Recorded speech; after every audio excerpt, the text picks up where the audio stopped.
Alright, what's up everybody? It is Larry Okami here. So today we're going to review Monday Night Raw.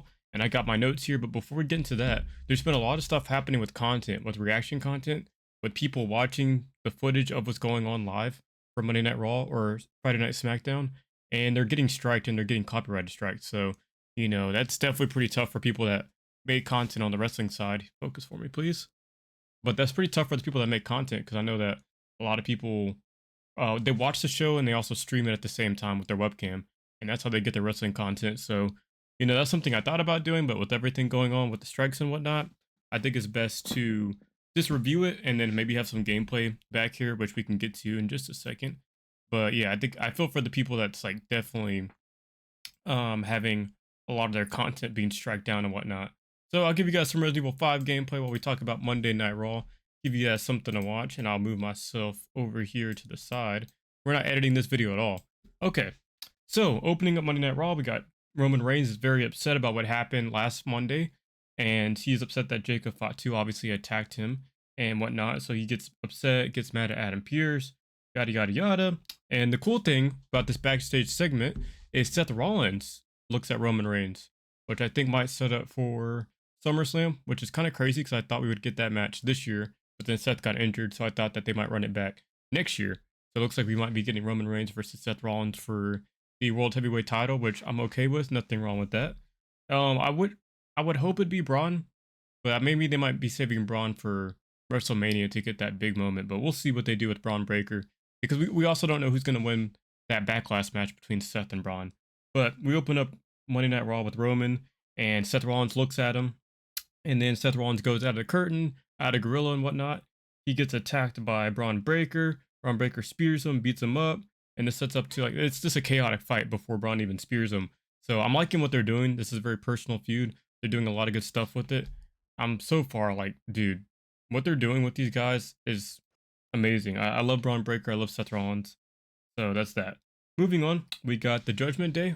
We got JD McDonough versus Finn Balor. Amazing match as always. They have great chemistry. Nothing bad to say there. Always enjoy their matches. But the thing that they're setting up with this is Roxanne's face turn. I don't know when they're gonna do Roxanne's face turn. They're just kind of slowly drip feeding you the fact that she's starting to listen to Finn Balor more. She's starting to question Liv and whatnot. This heel turn, or my bad, this face turn was supposed to happen, I believe, right before Liv messed up her shoulder last year, if I remember correctly. But they do the match, JD McDonough versus Finn Balor. Finn Balor loses because of a hammer that hit him because of Roxanne Perez, which is interesting. Very, very interesting. So JD McDonough picks up a big win here. And this is the Judgment Day story continuing, which I don't mind it continuing. I just hope that it has a resolution and the entire group can break apart by the end of this year and then move on to new stuff, especially Finn Balor, which I'm going to make a video about, probably solo. I'll probably make a YouTube short about it. But I really want Finn Balor next year to be in contention for the World Heavyweight title. That's just me personally. I think Finn should win it one more time in his career before it's all said and done. So moving on, we got Joe Hendry and Austin Theory. That was, Austin, my bad. Joe Hendry's just doing his usual little stick and whatnot. And obviously, Logan Paul, Austin Theory come out there, and then they have a match. And then after that, Logan Paul interferes, of course, with Austin Theory versus Joe Hendry, which leads to a huge multi-man brawl. And sorry, my bad, I'm getting stuck on my notes. Braun Breaker continues causing problems and destroying the arena. Braun Breaker goes, and he's just a menace right now, dude. He is just a menace. He's being built as like an actual threat, and that's one thing I like here. So, Joe Hendry gets beat up, Austin Theory, Logan Paul, it leads in a DQ with Logan Paul's interference. Moving on to our tag team match, we got Rusev and Ethan Page versus Penta and Javon Evans. So, I like the pairing of Ethan Page and Rusev. I'm not sure what fans think about that. I'm actually very curious about that. But this match was very, very, very good. Very good. Good stuff for Ethan Page. I think they displayed him very, very well. I like him being paired with Rusev. There's just something cool about that. And then Penta and Javon Evans, what can you say, two guys that are amazing as well.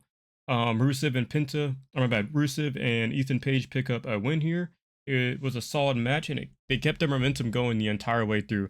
Ethan Page won with the cool, like, classic suplex, classic wrestling. That's one thing I like about Ethan Page is that he's a very classic type of wrestler.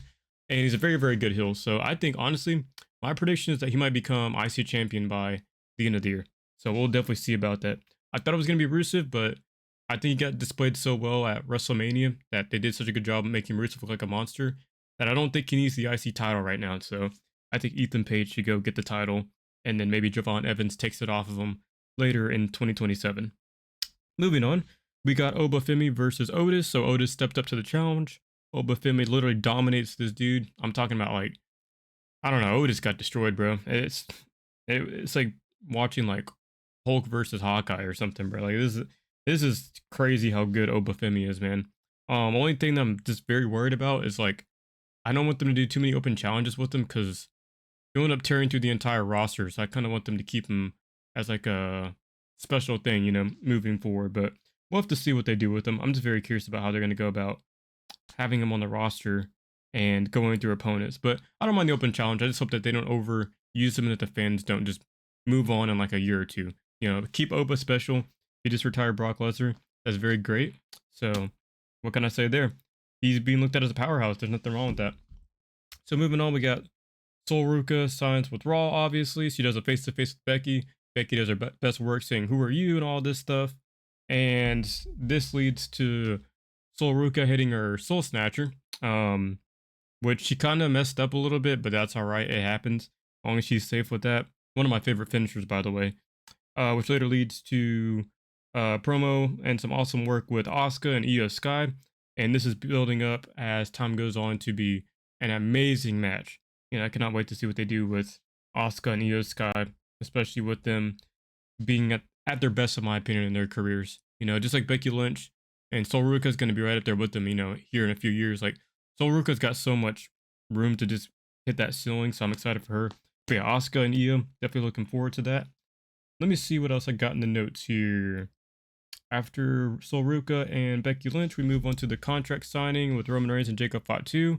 It was an intense back and forth. One thing I liked about it is that Roman Reigns brings up the fact that when it comes to family, him and Jacob are equal.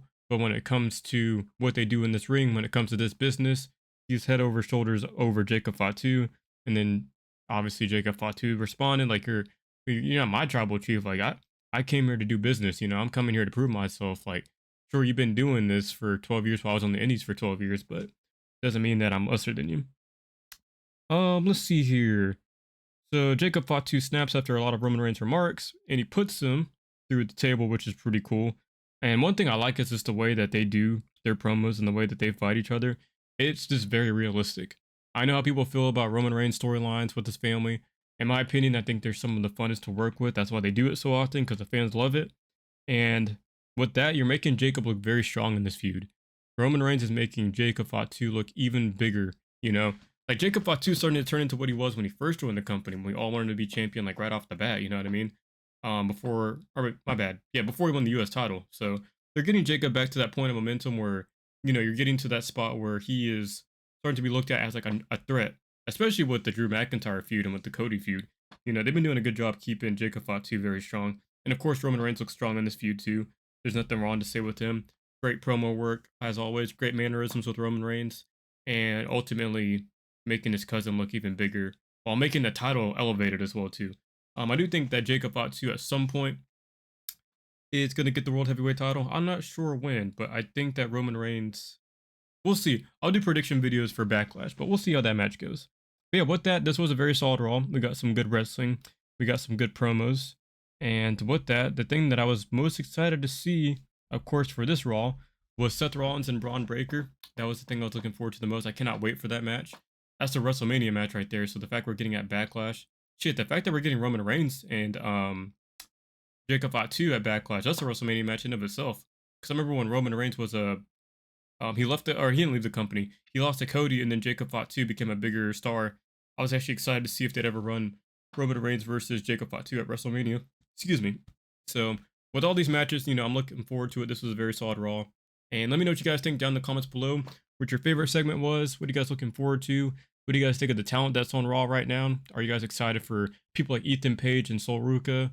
Are you guys excited for Jacob Fatu to get an even bigger push even after this storyline concludes? I'm very excited for a lot of the different pieces moving around. Only thing I want to see is just it's always just more tag team wrestling, man.